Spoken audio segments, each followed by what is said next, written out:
Good afternoon, good morning, good evening, whatever time zone it is, whether you in the world, it is your Lord and Saviour. As I start recording, it has just gone past, quarter past midnight on the 25th of October 2025 in the year of our Lord Talos, and I have just finished participating in the three-part actual play, Crown of Thorns, a Vampire the Dark Ages 20th Anniversary Edition actual play run by Matthew Dawkins, on Ticking Time Bob's YouTube channel with Ree and Zach. I have completely forgotten the brand that Ree is associated for, but you can go and check out all their social things on Ticking Time Bob's. Well, the actual play in question, it's going to be up there somewhere. You should go and definitely check it out. It's been a wild emotional roller coaster, and I'm going to be waffling away in this video on the assumption that you've watched all of that and all that part is out for people to go and watch. So if you haven't seen it and would like to know what's going on without spoilers, then now would be a good time to politely fuck off and do so.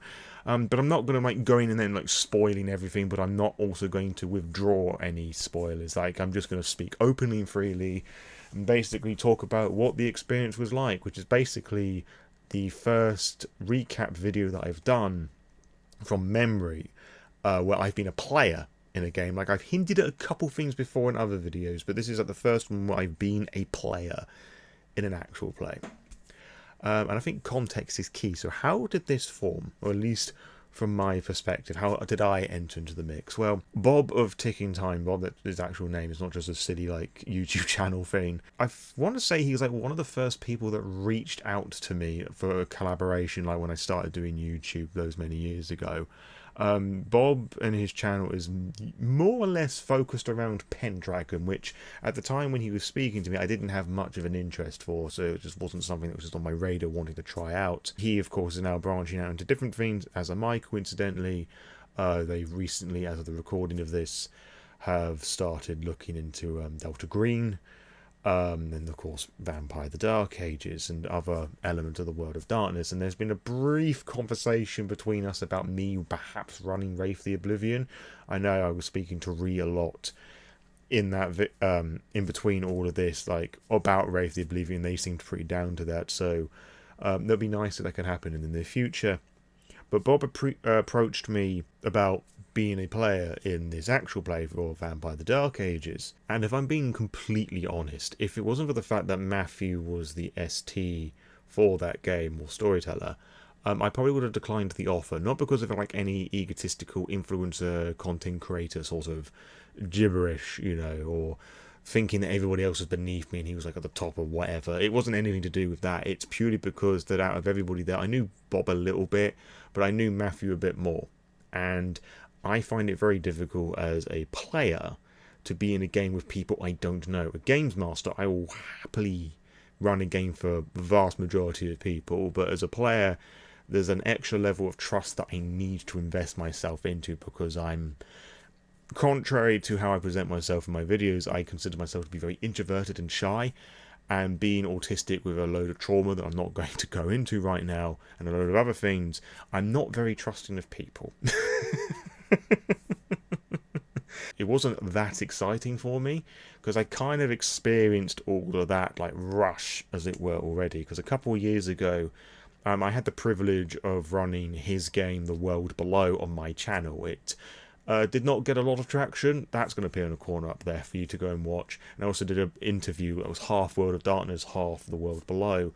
And the exciting part for that for me is that this is regarding The World Below, is that it was still in its manuscript phase and not that many people had read it. And it was the fact that it was Matthew's game for him and one of its other authors, and my partner was in that one as well, so that just made that a bit more special. But specifically regarding Matthew, there was all those different elements for it. And also, as I've spoken about before, Matthew was one of the inspirations for me to start doing YouTube, and that initial plunge into talking about World of Darkness lore, and the presentation of Malcolm Ashburn, Orlok, the whole persona, Elder to Neonate, or in my case, Methuselah to Neonate, was all based around how he presented things. So that's where all the excitement for me happened those 2 years ago, doing for that. With the Dark Ages, it was a lot more casual than that. It's like I knew that in Matthew's hands, my character was probably going to die. They were going to get a lot of emotional fuckery, but I knew that I was in safe hands. When I did the world below, he seemed very upfront and honest about talking about like finding the boundaries and things. Like we didn't do any consent sheets, but we did have conversations about what was and wasn't okay. It was ultimately a horror game, of course, but and also with the Dark Ages, where he was now the role of the games master. Basically, he did a very fine fucking job of making everybody was safe and happy, and if there was anything that was to come up, we were just to say stop, or we made a little joke saying, like, say cease, as part of the age setting, but just to make it clear that if something came up, we would just, say no, and then we'd just work about how we go about doing things.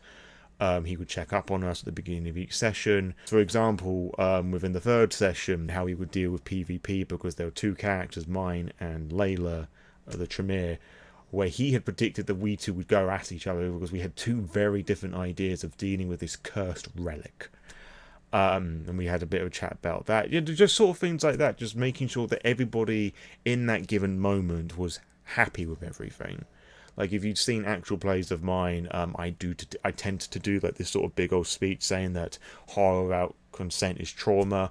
He basically did that, but without the way that I go about doing it. So you're just checking up, because something may be okay one day, but it may not be okay the other day for whatever the reason. And I just really appreciate that. And even in those moments of horror where we had Tremere regents who were force-feeding, like, pummelets of flesh from a ripped open corpse into an imbecilic mother of the character that was no more than just a baby in a cage, but it's just been reduced down to this nothing, which is really quite horrifying to think about. And all this other religious trauma and things, not trauma to the players but the characters, obviously, because this theme of redemption and faith and sin was a very common theme for all this. I'm laughing because I know some of the first instances of that.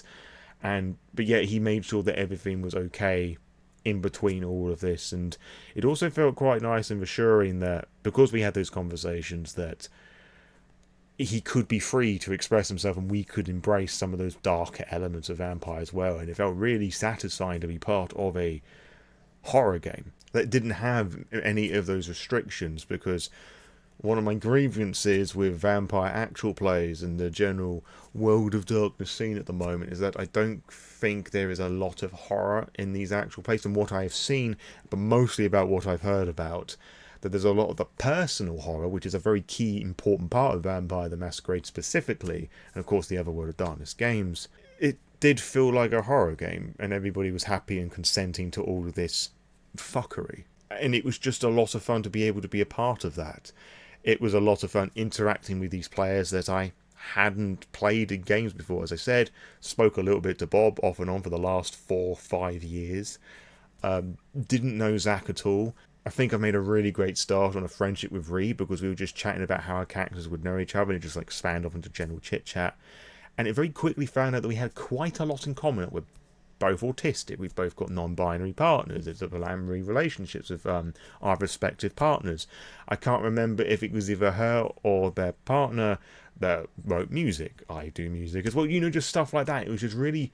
Oh, and we're all autistic, which, it was very weird how quickly all of that happened.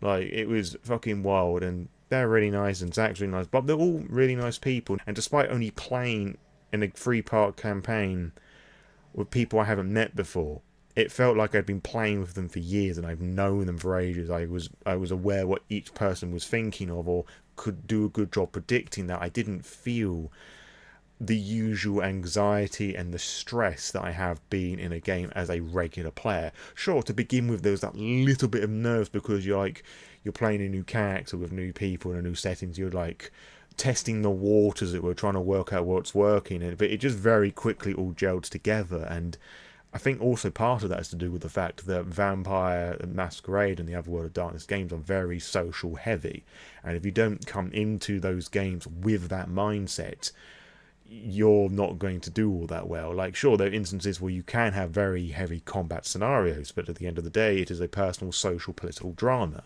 With varying different understandings of Vampire the Masquerade across the whole group, everybody knew what they were dealing with, and I also think a fair amount of that has to do with the fact that varying different groups of people have some experience with actual plays, some more than others. So I think those bits all tied in rather nicely as well. And it's also really nice that the fruits of our labour have borne many fruits, because the number of views these videos have been getting have been absolutely astronomical. It's been nothing short of shocking, and I mean that in the most positive sense. Like, when I last checked, the first part had like 12,000 views. Sorry, it was at 10,000 views.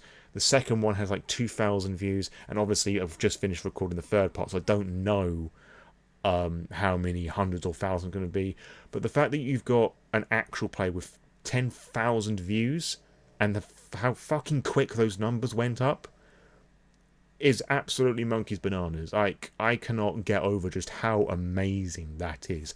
Like, with a new actual play of anything, you'd be hard pressed to get 1,000 for something, or maybe just a bit over, maybe just a bit under.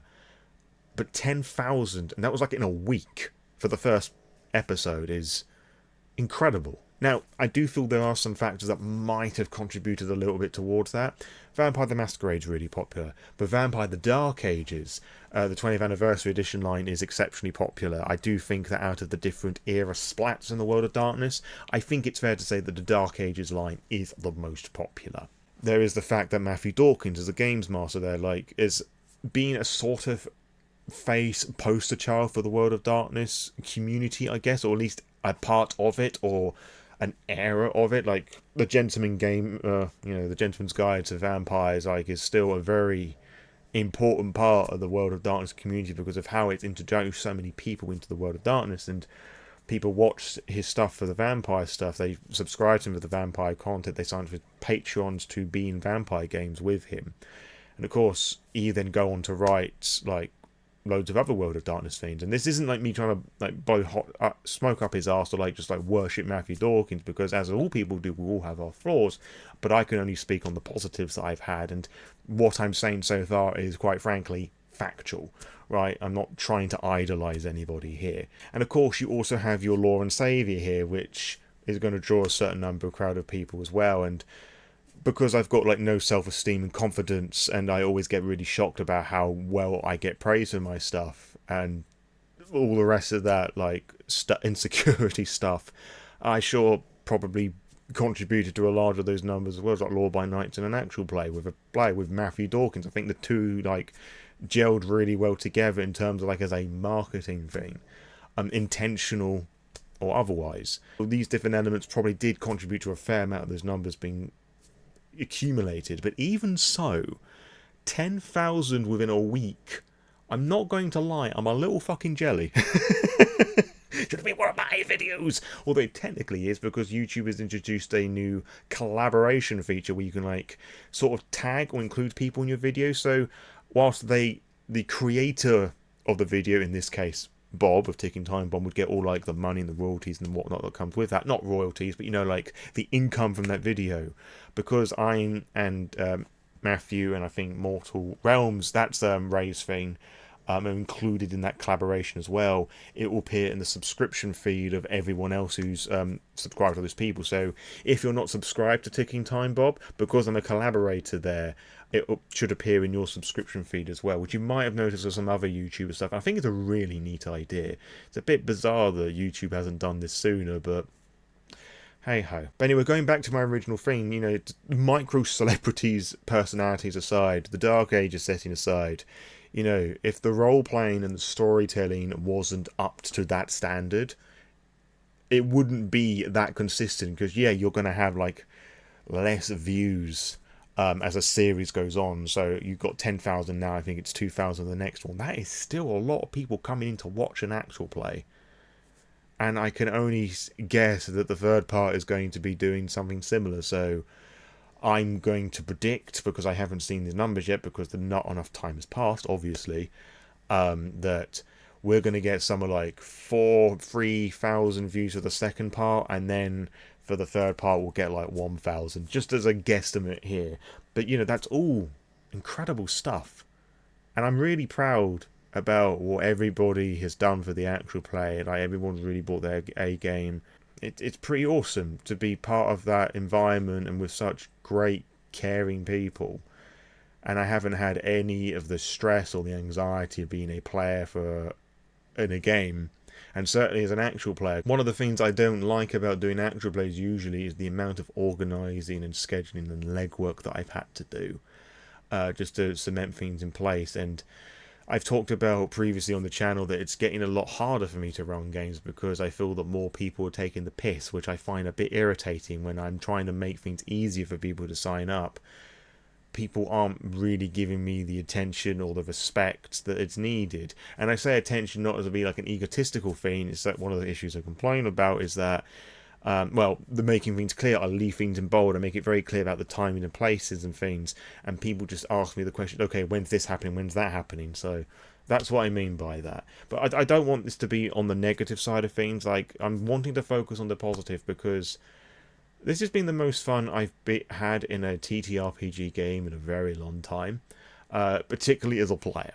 Like, I've had fun with games before, but I've always felt a bit of an outsider, which it probably is another autistic trauma thing talking here. Here, I feel that this is the first time the group has kind of worked well together, or at least worked well to my satisfaction, even though by the end of it, everybody had like just gone fucked off and done their own things, and Warren was essentially in the Warrens in torpor. It was a great synergy and energy that people had, and it was really great. And some people may think I'd be annoyed at the fact that my character lost humanity twice, potentially a third time, but no, like the first time it happened with the path roll, that was my suggestion. Like, we went for a break on that first episode, which is just after I killed the priest. I told Matthews that, hey, I think I should be making a roll here when we come back because this was a planned murder, and that's a big thing on the Path of Humanity. The thing is that most of us, to my knowledge, were on the Path of Humanity because I was just asking about what Matthew wanted us to do regarding that, because we were fledglings, but we may have been in a position where we're just shoehorned into a way of thinking, which is what I tend to do when I'm doing Dark Ages games. I believe that Ree's character was on a different path because at one point they had to roll conviction rather than conscience. I should ask them about that, which I felt was very interesting. So yeah, that went down, and then there was the difficulty that went with that, just something that Matthew came up with that because I got a botch, I seem to recall. And then in the next session, my haven went up, and then it went down again because I was detaching myself, sort of like treating my haven as like a touchstone, if we use a 5th edition analogy for just a second, which is a real great, beautiful moment. It was really cool for me just to have that momentary, like, monstrous snapping and snarling at the group, and people being okay with that. I think when I first did it, because it was so sudden, it did make people jump, or like there was a bit of hesitation, like, okay, how do we approach this sort of thing? And it was great. I'm used to doing that as a storyteller, but it was nice to be able to dive into those sort of emotions and feelings that I don't get to do as a player because I'm not a player all that often, especially for an actual play. That one's partly by choice, but then again, so has been a player by choice because I much prefer being a games master than a player. And it was also really cool that I was able to explore the sort of characters I wanted to as well. Like, my character Joan of Clan Sombra, who ran like a petty thief gang sort of thing, had a much larger reach and influence, and dabbled a little bit in church stuff because of the somber Dark Ages. It was kind of like a rite of passage. Like, she was an older woman, she was like in her 60s. It was fun being able to dive into that and just play around with a little bit of that I didn't have to be like white British male, that I could have fun exploring like different avenues. And that may seem like a weird thing to some people, but I've often felt really nervous and unsure about role-playing certain character concepts, partly to do about how portraying things that you're not entirely too comfortable with or exploring new avenues might be perceived online. Again, I did a video not too long ago about that. And it was nice to be able to do that, and also having that bit of approval from the games master that, you know, it's a nice change, you know, because so often, you know, with vampires, they're young, sleek and sexy, which is great, but I think we could do a bit more representation about that. And funny enough, and this might make people laugh about this, the part of the inspiration for Joan was seeing at the time the recent, I think it was the Tremere trailer that it was the Bloodlines 2 Tremere trailer that reminded me of the fact that one of the characters was an old woman. And I just had that very fresh in my mind. And you know what? I'm going to make an old woman vampire. And I was going to use my solo vampire rules, the Aurtakis Storyteller, to like roll up some like words and prompts to come up with a backstory. And that was the angle that we went with. I couldn't decide rolling up a clan because I did actually count up all the ones presented in this book. And by the end of it, I was just like chatting away with my partner about it. And as I was like waffling about the character concept, I decided it was going to be La Sombra, which was a lot of fun to create and like dabble around with some obtenebration, like without any of the complications and restrictions that 5th edition does of Oblivion. Don't get me wrong, I like Oblivion and what it does with that, but there are just certain elements, just with the design of the amograms and things, I think it can just be a bit restrictive. And it was really nice to have a La Sombra with 4 dots of obtenebration and a dot of dominate. No dots in potence. I mean, why would she need it? It wasn't the sort of character that I wanted to play. And it was nice being able to explore that character fully and have a satisfactory arc to that, and seeing everybody else have a great, albeit a bittersweet arc to things as well. Yeah, I'm just a bit waffly and rambly, I know, and things are all over the place, far more than usual, but I've had a lot of fun with this vampire campaign that I had the privilege of being a player, and everybody was really great. The storytelling was great, the game was great, the horror was great, the synergy between everyone was great. It just felt really cool, and there's discussion, you know, like what a potential season 2 might look like. Personally, I'm not terribly fond of doing the 2nd season because it wouldn't make sense for the characters to come back, especially if one of them's in torpor. Like if there was going to be something like that, it would be like a different group of vampires X numbers of years into the future who would have to go and retrieve something, and they just happen to stumble upon this bloody cursed artifact sort of thing. I would much rather move on to a different sort of vampire story. As I mentioned already, there's like some talk about me potentially running Wraith, which I would absolutely love to do, because the world needs more Wraith the Oblivion on there, honestly. There's enough fucking vampire, we need some fucking Wraith on there, in my totally biased opinion. But yeah, I'll be totally down for doing all sorts of things, both as a player and as a games master, because the Ticking Time Bomb franchise, Browns, whatever you want to call them, have shown that they are competent, they are professional, and offer a safe environment for me to come back and do more things with. And I just would like to do more of that, which is a really great feeling to have.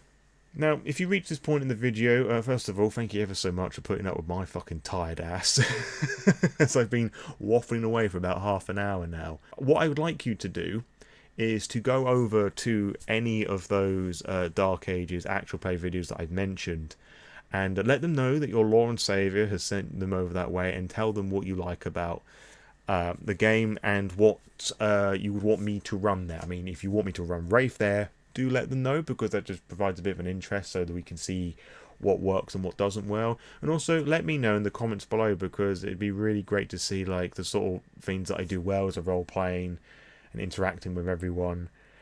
Yeah, I would just like to hear a lot more about it, honestly, and just, you know, just show appreciation for everybody who's taken their time out to do all of this. And that's something else, because part of the scheduling that I find really frustrating is that it's a geographical thing. I'm British and everybody seems to be based in America, so there's often that weird juggling of time zone stuff, and this is a lot later than what I would usually do games with. And whilst I typically don't do games this late, there was like this huge priority in making sure that everybody was happy with things, and it was all really down to Bob, just making sure that everybody could like meet up and was all comfortable with things.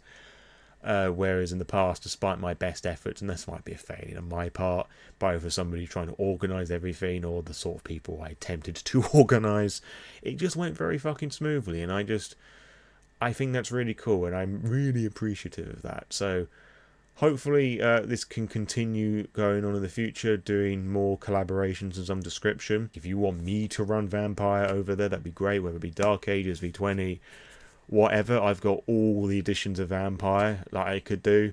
I don't have Dark Ages Vampire in the original Dark Ages, but to be honest, I don't need them because I've got this big bitch here. So whatever the flavour of Vampire you want, or Wraith, or Werewolf, or whatever, do let them know so we can try and work something out. Yeah, I don't really have a proper sign up for this. Like, I just wanted to like hit on the record button before I go to bed and just talk about how things went, and just how really grateful I am that I've been made part of this little journey, as it were, and just it feels good. honestly, to be included like this, and like, yeah, as rare as it is these days, I'm leaving this video on a genuinely happy note, looking forward to what the future may bring. So again, thank you, Bob, for inviting me for the ride. Thank you for Zach and Ree for being amazing players, as well as Bob, of course. And thank you for Matthew for putting on such a credible show as a games master, and just making sure they're all safe and comfortable, and, you know, just being a generally decent human being. So yeah, thanks again, everyone. You're absolutely amazing. Until next time, farewell.